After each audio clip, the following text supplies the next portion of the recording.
Good morning, Brew Daily Show. I'm Neal Freyman. And I'm Toby Howell. Today, if you're a tourist in Barcelona, bring your poncho. Protesters have been spraying visitors with water guns. Then summer camp for billionaires just kicked off in Sun Valley, Idaho. What deals will emerge between s'mores making sessions this year? It's Tuesday, July 9th. Let's ride.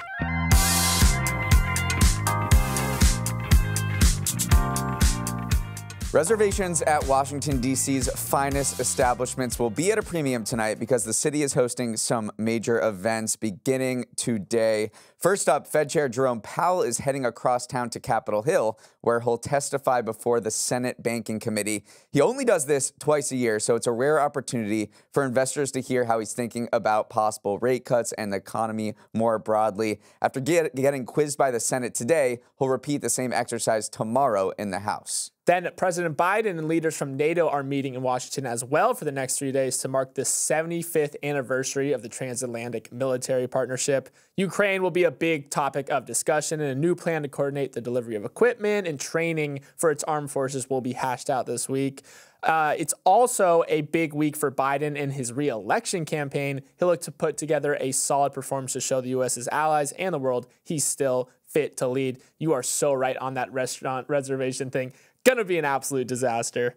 Now, a word from our sponsor, Meta AI. So I was watching the Euros the other day and was sending some memes back and forth in an Instagram group chat. I wasn't in the group chat? It was soccer friends from college, okay? But the memes were flowing when all of a sudden someone sends an AI image of a goat wearing a Portugal jersey. Like Ronaldo or an actual goat? An actual Billy goat. So naturally, I pulled up Meta AI and asked it to generate an image of a goat wearing an Argentina jersey. And you could just tell the Argentinian goat was far more naturally talented and better at involving his teammates than the Portuguese goat. That is shockingly realistic. Shout out Meta AI. Shout out Meta AI indeed. Expand your world and your ball knowledge with Meta AI. Now on Instagram, WhatsApp, Facebook, and Messenger.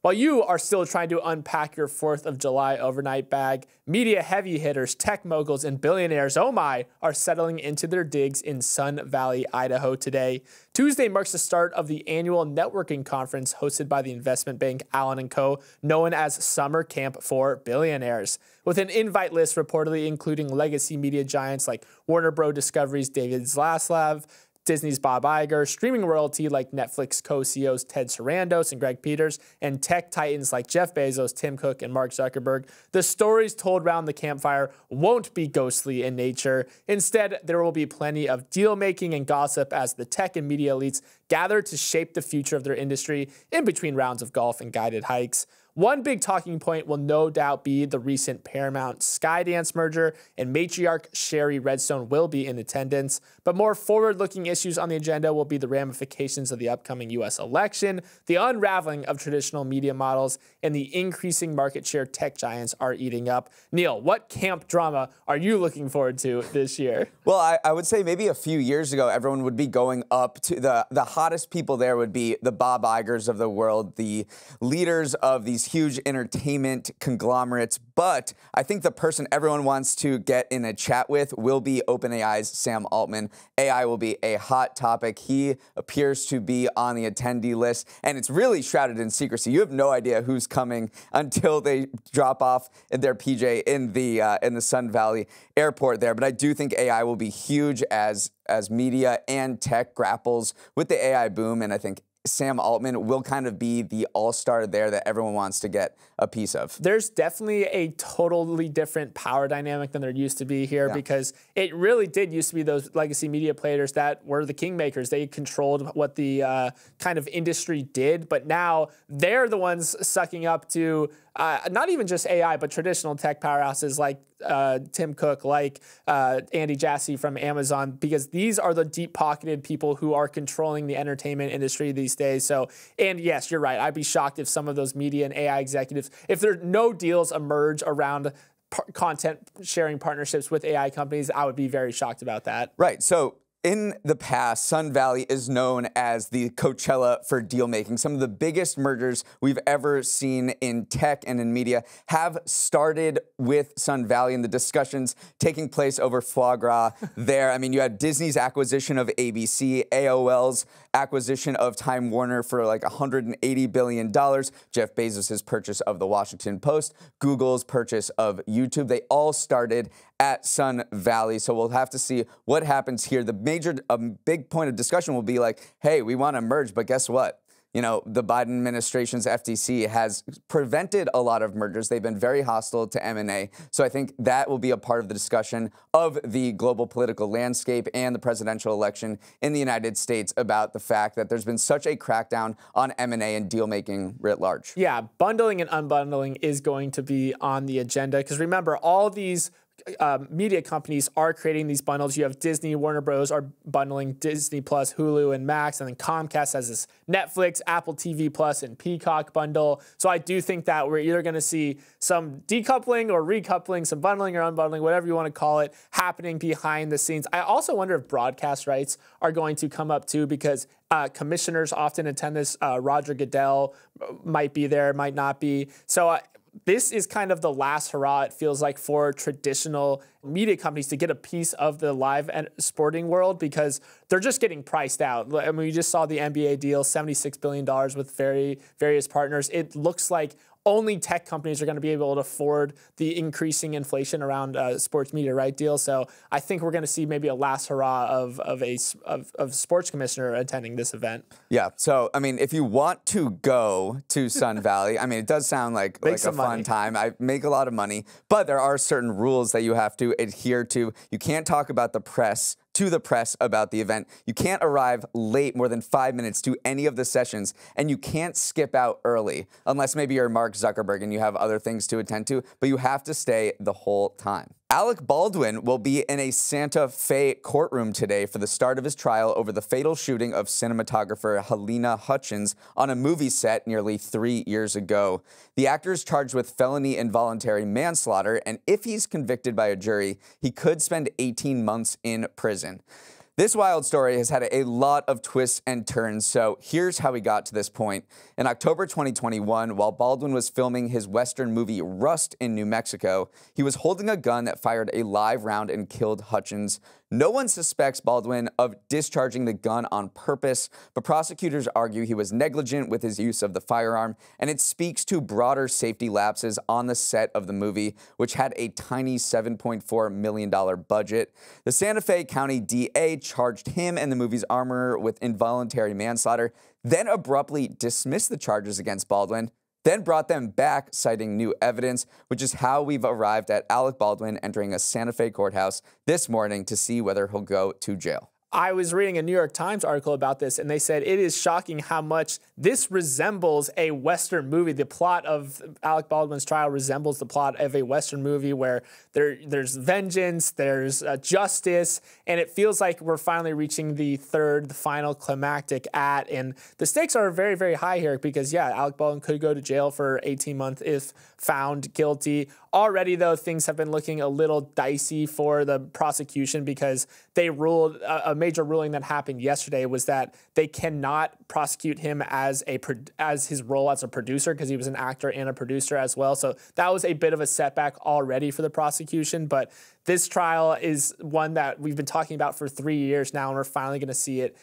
kind of come to its conclusion. Yeah, one of the main nitty-gritty detail here would be, did he pull the trigger or not on the gun? He claims he just pulled the hammer back. The prosecution claims he actually pulled the trigger, and they'll bring a witness, someone who was holding a boom mic on the set at that moment to testify that Baldwin pulled the trigger. So that will be probably one of the key pieces of evidence. But just zooming out, there are a lot of broader themes. You said this is a Western movie.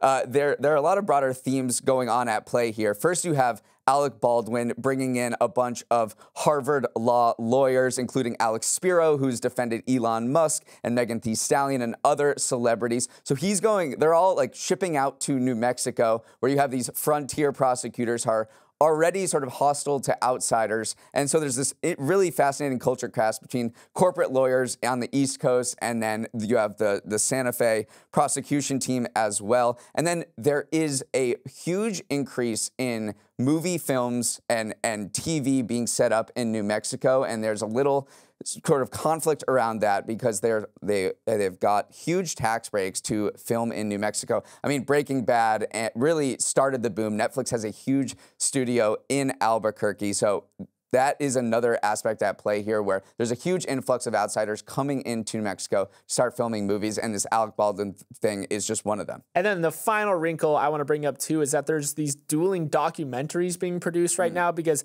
Alec Baldwin ruffled some feathers because he was pushing his own director, who actually was affected by the bullet that he fired, to give access to the Rust set so he could produce this documentary that painted him in a more sympathetic light. Then there's also another documentary being produced by a friend of Hutchins meant to memorialize her that are being the prosecutors trying to use both of them as evidence. So there's all these different entertainment and wrinkles surrounding this, and these dueling documentaries just kind of the third thing that is making this even more interesting. Meanwhile, they filmed the movie. They finished the movie shooting in Montana, and they're currently looking for a distributor to sort of spread this movie and show it in theaters.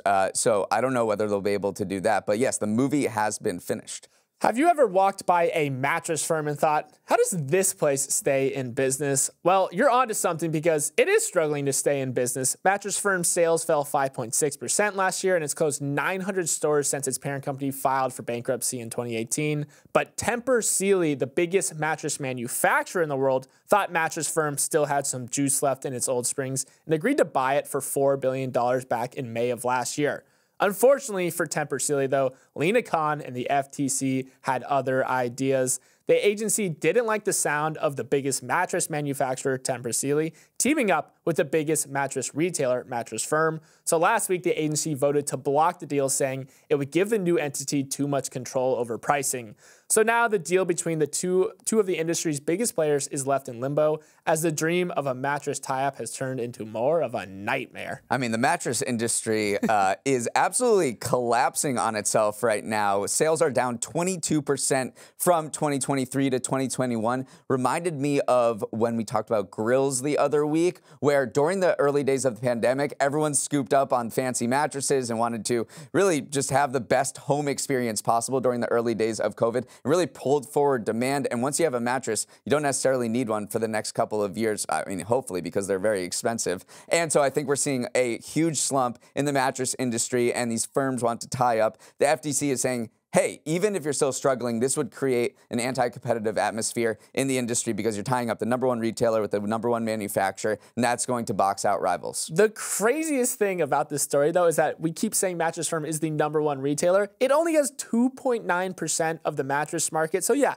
technically it's the biggest because that's just of how fractured the mattress market is. All these mattress-in-a-box companies, Casper, Tuft & Needle, these companies that you've probably seen on your Instagram feed, just completely fractured the market. How about this stat, though? There are more places to buy a mattress in the US than there are places to buy a Big Mac. So yes, there are more mattress stores, 15,255, than McDonald's, which only has 14,000 US stores. So absolutely insane. Mattress Firm still has 2,300 locations. That's after closing 900 of them. So talk about a fractured market. There are just so many places to buy a mattress. Well, it's not that hard to create a mattress company, as we saw in that huge boom in the mattress in a box industry from like 2017 to 2019 that birthed the probably the leader in the industry then was Casper. There were 175 companies, all direct-to-consumer mattress in 2019. That has sort of fizzled out because the barrier to entry is so low because you just are basically a marketing company and anyone can make a mattress. It's just not that hard, and then you pay for Instagram and Facebook ads, but that didn't end up being a sustainable business. Casper went public in 2020 at a valuation of more than $1 billion, but its stock price fell to $7 and it was sold for scraps to a private equity firm. So this business model just hasn't worked out for those D2C online mattress companies. Up next, Europeans are tired of the hordes of American tourists descending upon their continent every summer. Do you ever feel like you're not wanted, like you don't belong? Well, you're probably a tourist in Barcelona last weekend. On Saturday, thousands of anti-tourist protesters marched through the Spanish city to vent about mass tourism and its negative impacts on the place they call home. They chanted, "Tourists, go home," and even sprayed people eating at restaurants with water guns, forcing them to switch tables. The anger is real, folks. Barcelona is the poster child of the current over-tourism problem, with more than 12 million people visiting last year alone. Odds are you know 2 or 3 people there now. Locals complain that visitors are pushing up housing prices, putting pressure on public services, and turning their city into a Catalan Disney World instead of a place where real people live, play, and work. They say the juice from tourist money just isn't worth the squeeze of a housing crisis. The government does seem to be listening. Earlier this year, Barcelona announced a ban on all short-term rentals by 2029, and perhaps the most aggressive action by any city against Airbnb. But at least for now, it seems the super soaking will continue until morale improves. All you got to do is look through your Instagram feed right now to see this tourism boom that we're talking about. I find it interesting, though, how quickly Europe's recent history has just been flipped on its head, though, because if you think about the 2010s, it was Germany, these manufacturing-heavy economies that were honestly helping drag the continent out of the debt crisis that happened in 2008. But now if you look at the countries that are driving its economic boom, it is Mediterranean countries, Italy, Spain, Greece, Portugal.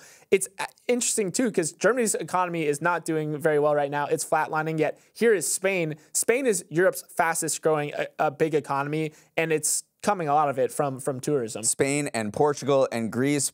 Portugal's GDP grew nearly 8% between 2019 and 2024. In Germany, that was less than 1%. Nearly 3/4 of Spain's recent growth and 1 in 4 new jobs are linked to tourism.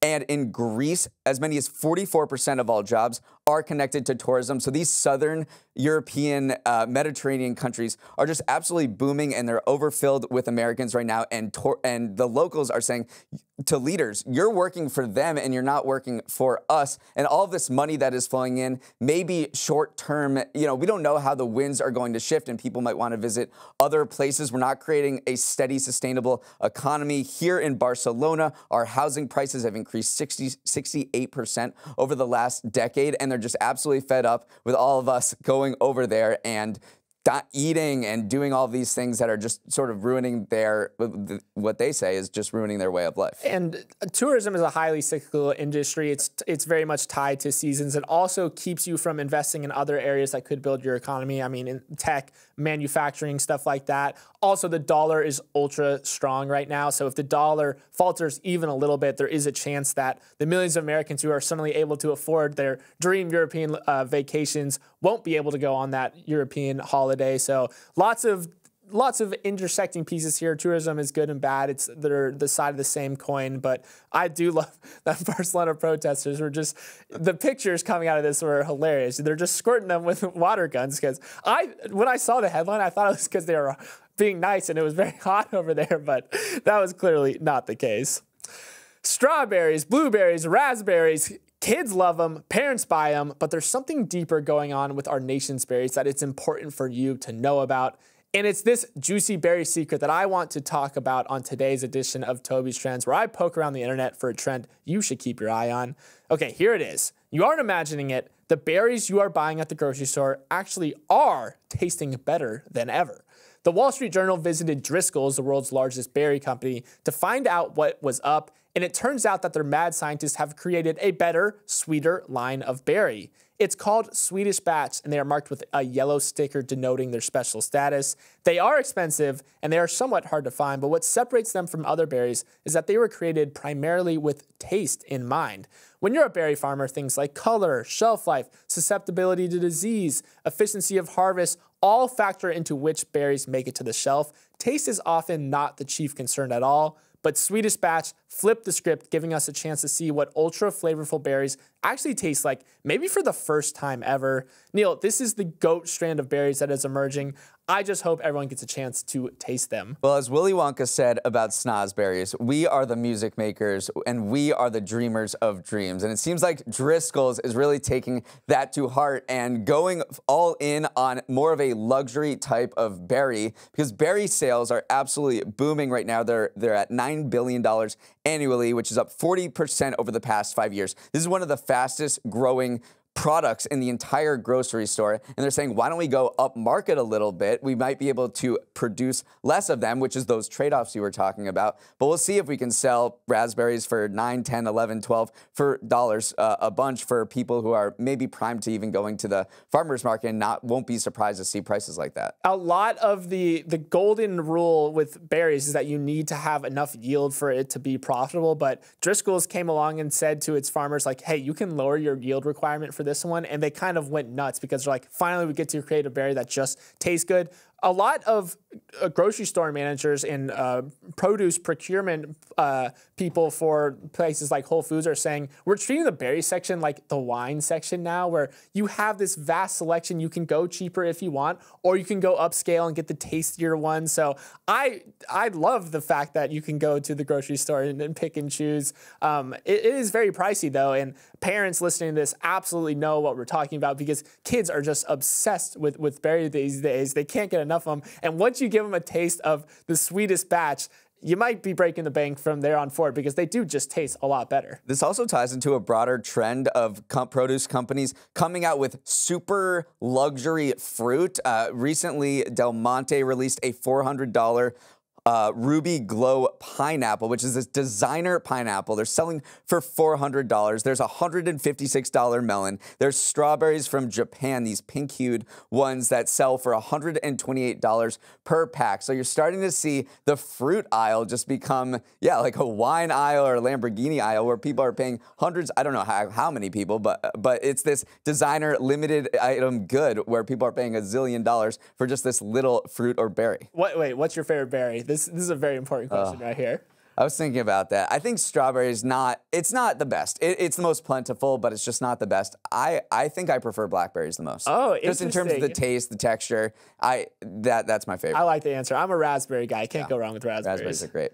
All right, the United States has a lot of things going for it. Tech innovation, Yosemite, Wawa. But one thing we kind of suck at is elevators. In a fascinating opinion piece in the New York Times, Stephen Smith, the director of the Center for Building in North America, explained just how horrible America is at building elevators and traces that failure to why no one can afford a home. Get a load of these stats. The United States currently has about 1 million elevators. That's the same amount as Spain, which has 1/7 of our population and less than half as many apartments. Switzerland has twice as many passenger elevators as New York City, despite them having 3 times as many single-family homes and roughly the same population. It did not have to be this way. The United States invented the elevator, and it enabled New York to become the economic center of the world. But now, according to Smith, ludicrous building codes and a too powerful elevator union have made elevators so costly to build that they simply don't get built. And that's a microcosm of America's struggle to build homes, which has led to record high housing prices. Toby, getting stuck without elevators is almost as rough as getting stuck in one. Think about the narratives around the European Union and the United States. The United States is supposed to be this place where capitalism can flourish. Europe is where overregulation is supposed to happen. Completely flipped in the elevator market. It is so interesting because the first thing you notice about American elevators is just how gosh darn big that they are. It just is a story of regulations gone rampant, where in Europe, the size of an elevator is usually just big enough to accommodate someone in a wheelchair and then someone pushing them in a wheelchair. In the US, they've ballooned to almost twice that size because they're meant to accommodate ambulance stretchers, and then more regulations were passed to accommodate even bigger stretchers. So our elevators are just so big now, so costly that a lot of apartment buildings, a lot of single-family homes or even multifamily homes are just doing without them. Yeah, I mean, a basic 4-stop elevator in New York City costs about $158,000 compared with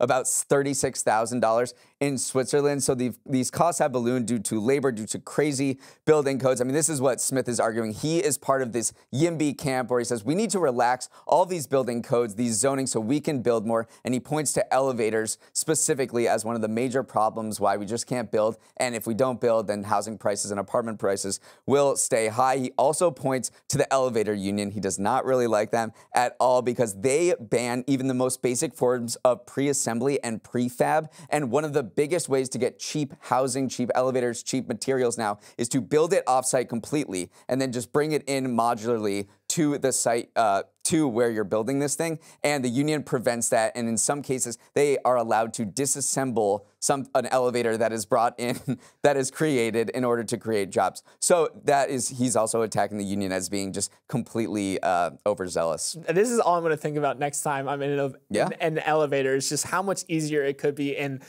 I'm definitely going to think about it next time I'm huffing up to a 4th floor, 5th floor walk up and say, gosh darn you, elevator union, let us build elevators here. That is all the time we have for today. Thanks so much for listening and have a rockin' Tuesday. For any feedback, comments, questions on the show, or you want to wish Toby's mom a happy birthday, email us at morningbrewdaily@morningbrew.com. She will definitely appreciate it. It's also our producer Emily's mom's birthday, so it's a double Mom Tuesday birthday, so make sure you write in. What a special day. Let's roll the credits. Emily Milliron is our executive producer. Raymond Liu is our producer. Olivia Graham is our associate producer. Uchenna Ogu is our technical director. Billy Menino is on audio. Hair and Makeup stole our invite to Sun Valley. Devin Emery is our chief content officer, and our show is a production of Morning Brew. Great show today, Neal. Let's run it back tomorrow.